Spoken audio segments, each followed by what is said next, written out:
Bonjour, Martine Meyer, je suis responsable environnement santé chez Renault.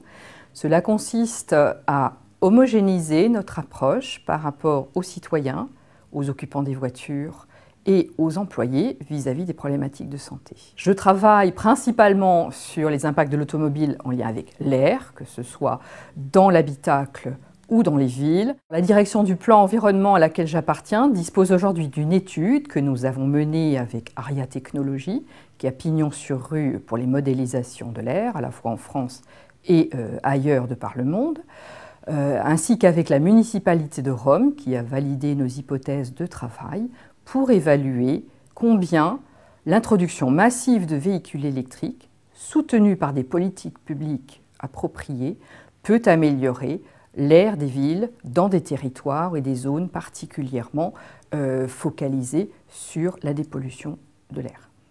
C'est Renault qui s'approche de la ville de Rome et qui leur dit « Voilà, nous souhaiterions faire ce test et nous aimerions pour cela utiliser le système de calcul de la pollution que vous utilisez d'habitude, qui a été fourni par Aria, en insérant des hypothèses et des variantes dans le domaine de la composition du parc, en imaginant une pénétration des véhicules électriques plus forte dans le centre-ville, peut-être, au début, que dans le reste de l'agglomération. Alors, il y a un autre élément intéressant dans la ville de Rome, c'est que la ville de Rome a établi une ZTL, donc une zone à trafic limité. Et dans cette zone à trafic limité ne sont autorisés que des véhicules appartenant à des riverains, des véhicules de service, etc. Il faut imaginer que la municipalité indique que l'accès à cette zone à trafic limité est libre pour les véhicules électriques. C'est une façon de faire en sorte que les citoyens s'orientent vers l'achat d'un véhicule électrique.